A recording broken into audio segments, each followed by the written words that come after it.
10편, 51편. 한 번 더 읽으면 되겠죠? 1절부터 다시 보겠습니다. 하나님이여, 주의 인자를 따라 내게 은혜를 베푸시며 주의 많은 긍휼을 따라 내 죄악을 지워 주소서. 나의 죄악을 맑게 씻으시며 나의 죄를 깨끗이 제하소서. 무릇 나는 내 죄가를 아오니 내 죄가 항상 내 앞에 있나이다. 내가 주께만 범죄하여 주의 목전에 악을 행하여 사오니 주께서 말씀하실 때에 어려우시다 하고 주께서 심판하실 때에 순전하시다 하리이다. 내가 죄악 중에서 출생하였으며 어머니가 죄 중에서 나를 잉태하였나이다. 보소서, 주께서는 중심이 진실함을 원하시오니 내게 지혜를 엄밀히 가르치시리이다. 우설초로 나를 정결케 하소서. 내가 정하리이다. 나의 죄를 씻어 주소서. 내가 눈보다 혜리이다. 내게 즐겁고 기쁜 소리를 들려주시사 주께서 꺾으신 뼈들도 즐거워하게 하소서. 주의 얼굴을 내 죄에서 돌이키시고 내 모든 죄악을 지워 주소서. 하나님이여, 내 속에 정한 마음을 창조하시고 내 안에 정직한 영을 새롭게 하소서. 나를 주 앞에서 쫓아내지 마시며 주의 성령을 내게서 거두지 마소서. 주의 구원의 즐거움을 내게 회복시키시고 자원하는 심령을 주사 나를 붙드소서. 그리하면 내가 범죄자에게 주의 도를 가르치시리니 죄인들이 주께 돌아오리이다. 하나님이여, 나의 구원의 하나님이여, 피 흘린 죄에서 나를 건지소서. 내 혀가 주의 의를 높이 노래하리이다. 주여, 내 입술을 열어주소서. 내 입이 주를 찬송하여 전파하리이다. 주께서는 제사를 기뻐하지 아니하시나니 그렇지 아니하면 내가 드렸을 것이라. 주는 번제를 기뻐하지 아니하시나이다. 하나님께서 구하시는 제사는 상한 심령이라. 하나님이여, 상하고 통회하는 마음을 주께서 멸시하지 아니하시리이다. 주의 언택으로 시온에 선을 행하시고 예루살렘 성을 쌓으소서. 그때에 주께서 아름다운 제사와 번제와 온전한 번제를 기뻐하시리니 그때에 그들이 숙소를 주의 제단에 드리리이다. 예. 지난주에 우리 앞부분을 좀 생각을 했었죠. 생각을 했는데 앞부분에서 이제 죄악 중에서 출생하였음을 보고 죄 중에서 나를 잉태하였나이다. 이런 이제 고백을 하고 다윗이 이제 범죄로 인해서 범죄가 기회가 돼 가지고 자신의 본질을 보는 것으로서 우리가 이해를 했습니다. 그래서 6절에서는 보소서, 주께서는 중심이 진실함을 원하시오니 내게 지혜를 은밀히 가르치시리이다. 이렇게 했는데 사실은 이제 중심의 진실함이 뭐냐 할 적에 자기를 핑계 없이 참 자기 있는 그대로 죄인 된 것을 바로 직시하게 되는 그러한 것을 말한다. 제가 그래 주석을 했죠. 그래서 이런 것을 바로 보는 그 행위 자체가 뭐냐. 그것이 사실은 이제 지혜다. 그걸 뭐 거부하고 아니다 이렇게 하는 것이 아니고 사실 그것을 성실하게 그들을 인정하고 보고 하면서 그래야 이제 구원을 하나님을 바라보죠. 속죄와 구원의 하나님을 바라보게 되어지고 그렇게 되니까 그것이 진짜 지혜다. 지혜 구원 얻는 길이 무엇이냐 할 때에 자기 죄인됨을 바로 바라보고 하나님의 구원의 하나님을 다시 바라보게 되는 이런 이제 그게 참된 지혜다. 이런 이제 뜻으로 제가 이제 주석을 했었습니다. 오늘은 이제 7절부터인데요. 7절에서는 다윗이 주께서 자신을 정결케 해주시며 씻게 주시기를 간구를 합니다. 우슬초로 나를 정결하게 하소서. 내가 정하리이다. 나를 씻기소서. 내가 눈보다 희리이다. 이렇게 이야기를 합니다. 우설초라는 건 여러분 알죠? 우설초라는 것은 정하게 할 때에 사용하는 하나의 식물입니다.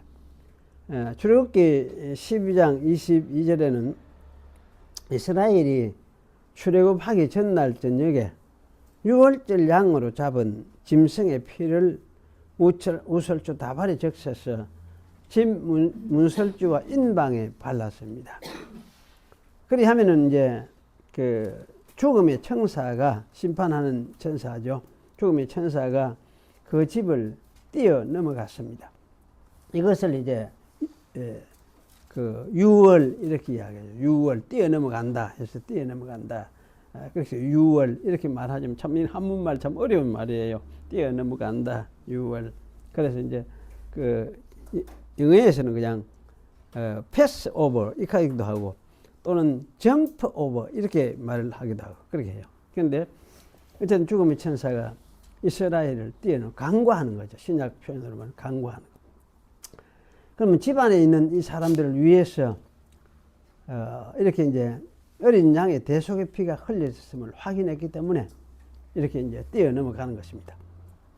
그리고 레위기 14장에는 나병 환자에게 그의 병이 나았다고 선언할 때에 또 역시 우설초가 사용됩니다. 제사장은 나병 환자의 병이 나았음을 확진한 후에 백향목과 홍색 실과 우설초를 가져다가 흐르는 물에서 잡은 새의 피에 그 이제 우설초를 그거를 찍어 가지고 그게 찍은 그 피를 환자에게 7번 뿌려서 정하다고 선언을 하였습니다. 그가 대속되었기 때문에 정하여졌음을 선언하였다. 그렇게 우리는 이해할 수 있습니다. 나병은 사실 현대의학적으로 나병을 말하는 그것도 포함되겠죠. 그런데 굉장히 포괄적인 그런 그 말입니다. 그래서 꼭 그것만 나병이냐 이럴 때 어쨌든 포괄적으로 우리가 생각하면서 나병하면 현대에서 나병하는 그것으로 생각하는 것이 무난하겠다 그런 생각이 들어요. 그래서 나병은 어쨌든 죄를 상징하는 병이었다 이렇게 우리가 생각을 할 수 있습니다. 이런 것을 볼 때에 우설초는 죄가 씻겨져서 정결함을 선포하는 데 사용되는 아주 필수적인 도구였습니다. 이런 선포가 있어야 비로소 사제가 완결이 되어졌습니다. 여기서 다윗은 우설초로서 자기의 죄에 대한 완결적인 선포를 강구합니다. 그리하여 깨끗하게 되고 눈보다 희게 되기를 강구합니다. 이것을 볼 때에 어쩌면 나단이 오기 전부터 다윗은 이 기도를 시작하였었는지 모르겠습니다. 선지자 나단은 아마 와서 다윗이 회개하고 애통하고 있음을 확인하고는 책망과 가르침과 더불어서 사죄를 선언하였었는지도 모르겠습니다. 이렇게 생각하는 게 지난주에 제가 생각했던 것보다는 더 오히려 나을 것 같다는 생각이 들었습니다. 어쨌든 우설초로 정결하게 되기를 바라는 것은 대속을 위한 하나님의 희생을 다윗이 알고 있다는 뜻이기도 하고 또 자신의 죄를 직시하고 있음을 보여주고 있습니다. 8절은 나에게 즐겁고 기쁜 소식을 들려주시고 주께서 꺾으신 뼈들을 주께서 즐거워하소서. 이게 참 이 부분이 참 애매해요.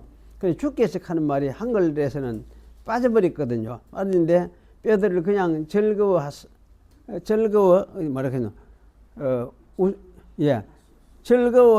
정결케 하소서. 내가 정하리 나의 죄를 씻어 주소서. 내가 눈보다 희리이다. 어디 가노? 맞나?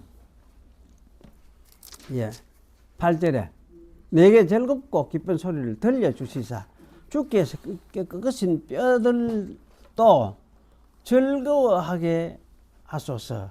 즐거워하게 하소서. 사실 좀 즐거워하게 하소서. 이렇게 하면 히필형으로도 동사가 돼야 되는데 이건 히필형이 아니고 칼형이에요. 그냥 동사예요. 그래서 저는 이제 즐거워하게 하소서 이래 안 하고 주께서 즐거워하소서. 그럼 뼈들을 즐거워해달라. 저는 이렇게 이해를 했습니다. 여기서 즐겁고 기쁜 소식은 앞의 구절에서 강구한 정결서는 소식이라고 말을 할 수가 있겠습니다. 요즘 말로 하면 복음의 소식이죠. 복음의 기쁜 소식이죠. 이것을 다윗은 강구하고 있습니다. 그러면 주께서 꺾으신 뼈들은 누구를 가리키는 뼈들이겠냐? 이렇게 이제 우리가 반문을 할 수 있습니다. 그래서 어떤 사람들이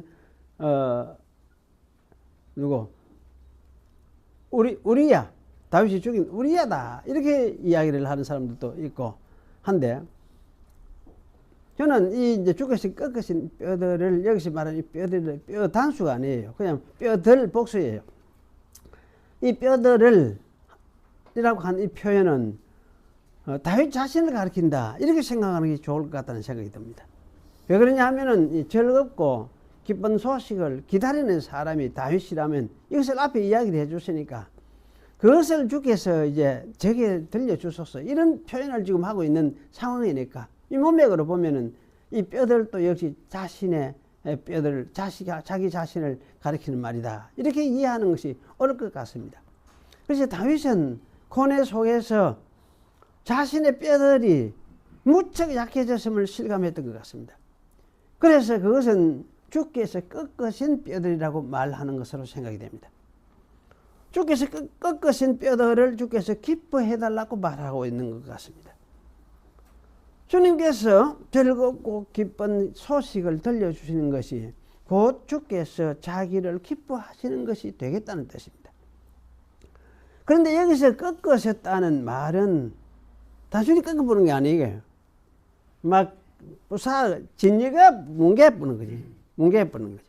그러니까 뼈가 하나가 부러지는 게 아니고 여러 뼈저들이 막 조각조각 산사이 깨지는 이런 걸 이야기를 해요. 그러니까 그만큼 이거는 다윗이 고뇌로 인해서 온몸 전체가 깨어지듯이 약해졌음을 아마 표현하고 있던 것이 아니냐 이런 짐작을 하게 만듭니다. 아마 그랬을 것 같아요. 다윗이 낳은 아이가 죽을 것이라고 말한 것을 생각하면은, 그리고 그 아이가 이래 만에 죽은 것을 생각하면 나단 선지자가 다윗에게 와서 책망하고 사죄 선언한 것은 다윗이 바세바에게서 낳은 아이가 살아있을 때이기 때문에 아마 바세바를 강탈하는 일이 있었는지 적어도 아마 10달이 지난 후, 아가 난 후니까. 그래 10달이 지난 후에 했을 때에 나단 선지자가 다윗에게 와서 다윗을 책망했다. 이런 생각이 들어집니다. 무슨 일로 인해서 나단 선지자가 진작 안 오고 그렇게 늦게 다윗에게 오게 되었는지 우리는 잘 알지 못합니다. 아마도 다윗이 어쩌는지 보자 이러고 기다렸는지도 모르겠어요. 그러나 그동안 다윗은 자신이 한 일로 인하여 참으로 괴롭고 마음 아파하면서 고뇌하였던 것이 틀림없습니다. 그래서 그의 몸에 뼈들이 으깨어지듯이 심하게 고뇌하였던 것으로 생각됩니다. 하나님의 용서하심을 기대할 수 있는 것은 또 분명하지만은 사람이 사실 이런 죄에 빠지지 않는 것이 육신적인 안녕을 위해서도 참으로 좋은 일인 것은 틀림없습니다. 이런 고통을 다윗은 하나님이 자기에게 벌로서 주시는 고통이라 생각하고 있었던 것 같습니다. 주의 얼굴을 내 죄에서 숨기시고 이래 큰 시를 숨기는 걸 이야기를 해요. 내 모든 죄악을 지워 주소서. 이렇게 이제 읽는 것이 좋겠다 그런 생각이 들어집니다. 주님의 얼굴은 어떤 때는 자비로운 얼굴로 자기 백성에게 나타나실 때도 있지만은 주님의 백성이 짓지 말아야 할 죄를 범하면은 무서운 얼굴로 나타나실 때도 있습니다. 여기에서는 다윗이 무서운 주님의 얼굴을 대면하고 있다고 생각합니다. 그래서 자기 죄를 향해서 하나님이 진노하고 있다 이렇게 생각하고 있는 것 같습니다. 그래서 주님의 그 얼굴을 내게 좀 숨겨 주십시오 이렇게 이제 말씀하고 있는 것 같아요. 그래서 이거는 사실은 하나님의 얼굴을 좀 가려달라. 내 죄에서부터 당신의 얼굴을 가려달라. 진노의 얼굴을 가려달라. 이런 뜻으로 이해를 하면 되겠습니다. 그 죄로 인해서 고뇌하고 있는 중에 있었으니까 이런 강구를 한 것이라 생각이 됩니다. 그리고 죄는 하나님이 지우면 지워지는 것이 분명하다. 이런 생각이 여기서 들어집니다.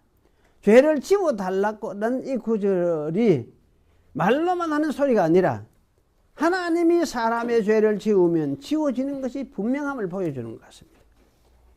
그렇게 하신다면 죄로 인한 아픈 결과도 치료해 주시는 것이 또한 분명하겠다. 그런 생각이 들어집니다. 이런 사실은 하나님이 자기 백성의 죄에 대하여는 전적으로 책임을 지신다는 사실이 전제되어 있기 때문이라 생각이 됩니다. 하나님은 자기 백성의 죄에 대해서 전적인 책임을 지시고 억울함 없도록 갚으시는 분이라는 사실 때문에 이런 강구를 하는 것이 분명하다. 그런 생각이 들어집니다. 예를 들면은 이 다윗의 경우를 우리가 생각하면서 좀 생각해 봅시다. 다윗의 경우에는 하나님 자신이 책임을 지고 다윗의 죄를 간과하셨습니다. 우리아와 바세바의 억울하면은 바세바가 낳은 둘째 아들 솔로몬이 이스라엘의 왕이 되게 하셨습니다. 그리고 그 왕은 어떤 왕이냐? 하나님의 아들을 상징하는 것 같은 왕으로 만들어 주셨습니다. 솔로몬은 사실은 하나님의 아들을 보여주는 그런 왕이었다 할 수 있습니다. 그래서 솔로몬을 통해서 하나님의 나라는 죄를 덮고 은혜와 자비가 왕노릇하는 나라라는 사실을 밝혀주셨습니다. 하나님이 솔로몬을 여디디야라고 부르시면서 특별히 사랑하셨던 것도 솔로몬을 통하여 하나님의 은혜와 긍휼과 자비와 용서를 드러내실 것이기 때문에 덧붙이신 이름 여디디야라 그렇게 말씀합니다. 그래서 하나님의 특별히 사랑을 입은 자라는 뜻이거든요. 그래서 이런 이름을 붙여주면서 특별히 솔로몬을 특별 취급을 했어요.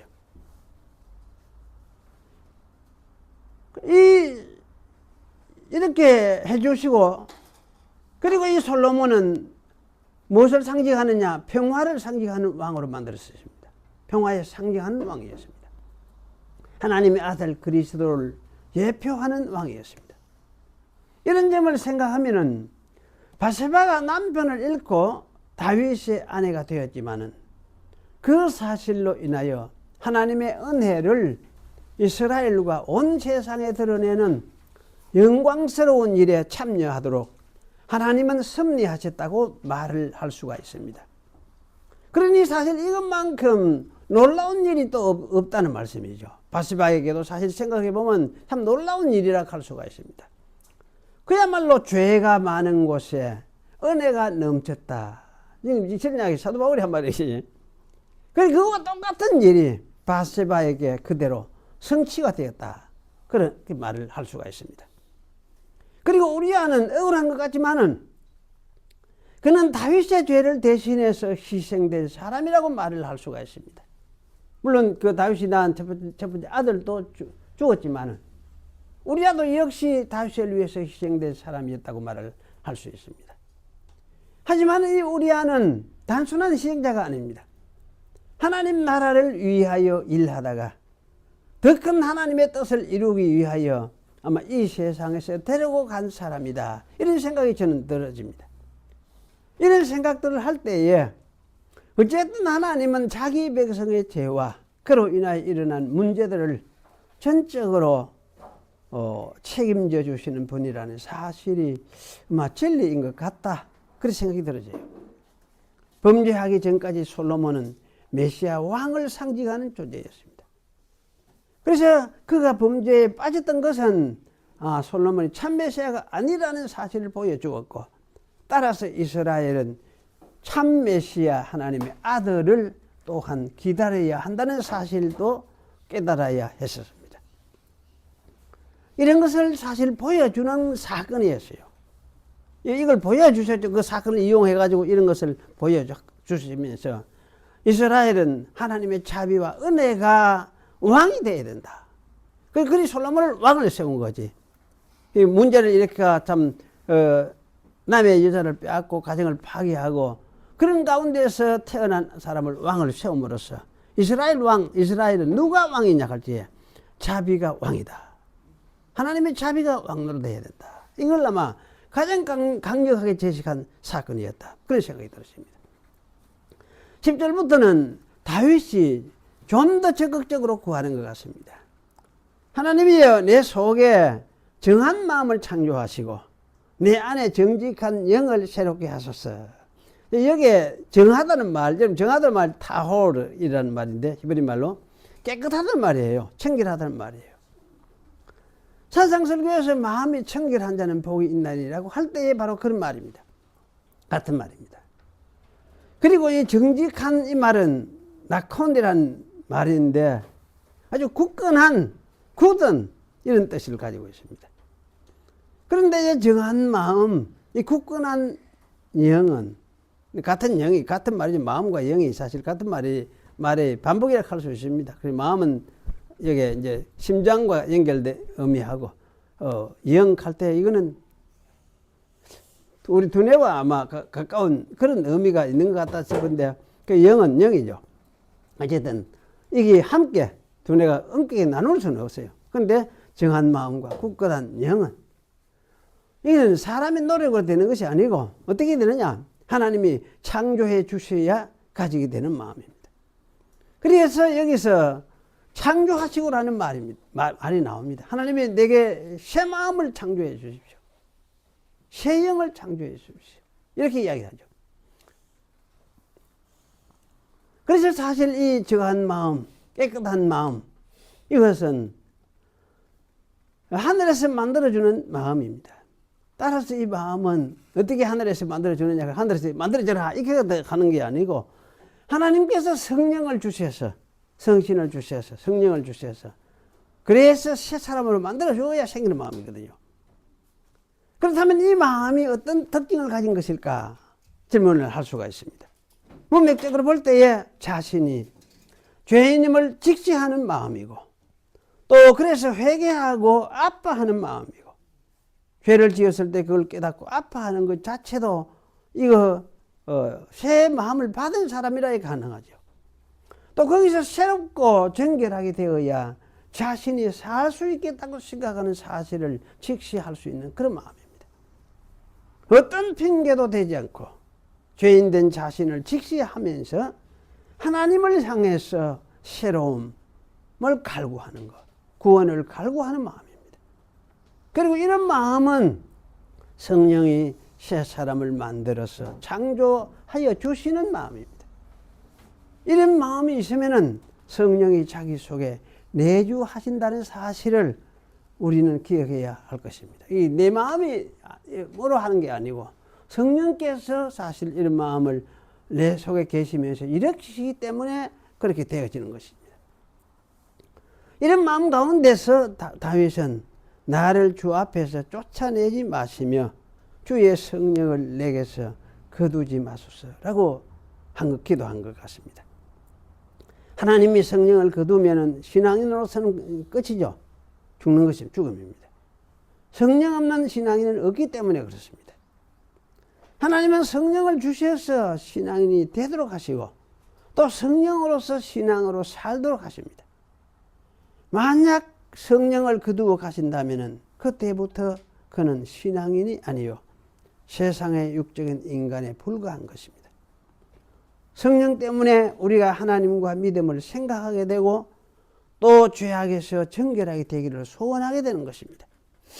그리고 성령은 우리 마음을 하나님께로 이끌어서 자원하는 심령이 되게 하십니다. 하나님을 향해서 절거히 헌신하려는 마음을 일으키는 것이 성령의 사역으로 일어나는 일입니다. 성령의 힘을 주시고 이렇게 세우면은 인간은 하나님을 향해서 일어나게 되는 것입니다. 다윗은 이런 사실을 잘 알았기 때문에 자원하는 마음을 달라고 강구하고 있습니다. 자원하는 마음은 죄에서 벗어나지 못하고 고뇌한다면 사실은 가질 수 없는 마음이죠. 그러나 하나님께서 구원의 즐거움을 회복시켜 주셨어. 그러면 자원한 마음을 또 이렇게 주시고 그렇게 된단 말씀이죠. 이런 마음이 생길 때에 비로소 즐거움으로 헌신하게 되는 것입니다. 문득문득 우리의 마음이 얼마나 청결하지 못하고 하나님을 향하여 굳건하게 서지 못하다는 사실을 우리가 아는 것도 은혜입니다. 역시 이것도 성령이 계셔서 우리 마음에 하나님의 빛을 비추어 주시기 때문에 일어나는 정상입니다. 그래서 죄인임을 보지만 그 가운데서도 낙심하지 않고 다시금 주의 구원을 되새기고 주님이 주신 구원의 즐거움을 회복하게 되는 것입니다. 이런 일을 반복하면서 신자는 살아간다, 이렇게 말할 수도 있을 것 같습니다. 그리고 다윗은 구원의 즐거움을 회복시켜 주시고 자원하는 마음을 주시면 다윗이 범죄자들에게 주의 도를 가르치겠다고 말합니다. 이것은 참 주제에 넘는 말 같죠. 그러나 성령이 힘을 주시고 이렇게 세울 때에 이런 일이 가능해지는 것입니다. 자기의 마음, 자기의 생각, 자기의 도덕심, 자기의 양심의 가책, 이런 것을 넘어서서 새로운 힘을 얻어서 일어서게 되는 것이죠. 이것이 성령께서 하여 주시는 일입니다. 아마도 이것은 죄를 경험적으로 아는 사람이 죄에 대하여 주님의 도를 교만하지 않고 더욱 잘 가르칠 것이라 생각이 됩니다. 이스라엘의 왕은 백성에게 주의 자비의 도를 가르쳐야 할 사람입니다. 다윗에게도 구원의 즐거움을 회복시켜 주시고 자원하는 마음을 주셔야 이런 일을 할 수 있는 것이 틀림없었습니다. 그래서 다윗은 이런 기도를 했던 것입니다. 과연 그렇게 해 주셨느냐 질문할 수 있죠. 그래 다윗의 생애를 다음 후의 생애를 보면 하나님이 과연 그렇게 해 주셨다, 그렇게 말을 할 수가 있습니다. 그런데 여기서는 무엇보다도 다윗의 마음을 아프게 했던 것은 우리아를 죽일 일이었던 것 같아요. 다윗은 하나님이여, 내 구원의 하나님이여, 피 흘린 죄에서 나를 구원하소서. 그리하면 내 혀가 주의 구원을 노래하리이다 라고 외쳤습니다. 그렇게도 충성스럽던 우리아를 적진 전방에 내어보내어서 화살에 맞아서 죽게 만들었던 것을 그야말로 어찌 아파하지 않고 또 애통하지 않을 수가 있겠습니까? 다윗이 아파하는 이 마음을 우리는 느낄 수 있을 것 같습니다. 아마도 우리아는 다윗 왕이 자기 아내를 범했다는 사실을 전장에서 이미 들어서 아마 인지하게 됐던 것 같아요. 다윗이 전장에 있는 우리아를 불러서 집에 가서 자라고 했을 때에 우리아는 기억고 가지 않았습니다. 그렇게 했던 것은 우리아가 자기 아내의 일을 이미 알고 있었기 때문이라는 생각이 들었습니다. 아마도 우리아는 이미 자기 아내는 다윗의 아내가 될 수밖에 없는 상황에 처하였음을 알고 있었던 것 같습니다. 그래서 우리아는 자신에게 주어진 길, 죽는 길로 가겠다고 마음의 결심을 하였던 것 같습니다. 때문에 그는 전장의 가장 위험한 곳으로 순순히 나가서 원수의 화살에 전사하였던 것이라 그런 생각이 들어집니다.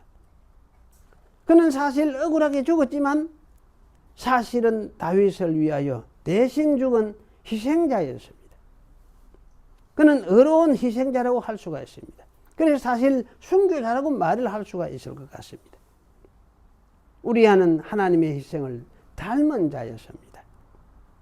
희생을 닮았으니 또한 희생하시는 하나님도 알았다고 말을 할 수가 있을 것 같습니다. 우리아는 하나님의 희생을 알고 자기도 하나님을 따라갔다고 생각이 됩니다.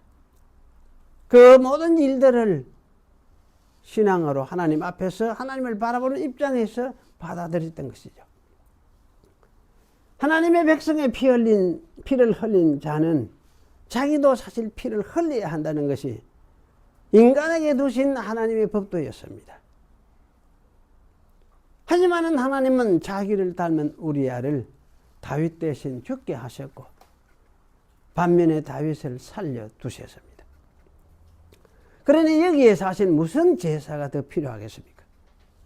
그래서 다윗은 주께서는 제사를 기뻐하지 아니하시나니 이미 대속이 대속을 이루은 자가 죽었는데 그래서 주는 번제를 기뻐하지 아니하시나이다. 이렇게 말씀하는 것으로 생각이 됩니다. 그리고 다윗은 하나님께서 구하시는 제사는 깨어진 심령이다. 이거 상한 심령이라 사실은 깨어진 심령이다. 그리고 하나님의 깨어진 마음을 주께서 멸시하지 아니하시리라. 이렇게 말을 했습니다.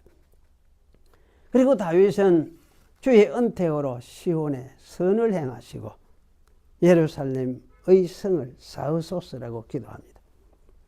이 간구는 주님의 은택, 곧 사랑이 예루살렘 성벽이 되는 미래를 내다보는 것 같습니다. 다윗 생애에는 이러한 하나님의 은택으로 그 나라를 지켰던 것은 분명합니다. 하나님의 사랑이 완전하게 나타나서 하나님의 백성을 보호하는 때, 이때는 과연 언제겠느냐? 그렇게 할 때야 이것이 완전히 이루어지고 완전히 성취되는 그러한 시대, 새로운 시대가 와야 되는 거죠. 그때는 자신이 이제 어려운 제사와 번제를 드리겠다 이렇게 말을 하고 있는데, 다윗이 말한 이런 은택의 시대는 신약에 하나님의 아들 그리스도를 인해서 이 세상에 왔습니다. 그러므로 우리는 신약의 예수 그리스도의 제사에서 아마 다윗이 구한 이 기도에 아마 여기에 참여하고 있다 이렇게 생각을 할 수가 있을 것 같습니다. 다윗이 드리겠다고 한 제사를 신약에 우리가 드리게 되었다 이렇게 말을 할 수가 있습니다. 왜냐하면 우리도 다윗의 다스리는 나라, 다윗의 자손이 다스리는 나라가 예 속한 백성이기 때문에 그렇습니다. 그리스도를 통해서 우리는 다윗의 나라에 참여한 자가 되었기 때문입니다. 기도하겠습니다. 거룩하신 하나님 감사합니다. 오늘 또 하나님께서 죄를 어떻게 처리하시는지를 우리가 살폈습니다. 참 이것을 우리가 보면서 참 하나님 앞에 우리가 낮아질 수밖에 없고 또 하나님의 놀라운 그 은혜를 우리가 다시금 깨닫게 됩니다. 말로만 하는 은혜가 아니라 참으로 우리 가슴속으로 깨닫고 느끼고 이해하는 그런 은혜를 저희들을 갖기를 원하오니 오늘 이 말씀을 통해서도 더 잘 이해하고 깨닫는 그런 은혜의 사람이 되도록 저희 모두를 인도하여 주시옵소서. 구주 예수님의 이름으로 기도하옵나이다. 아멘.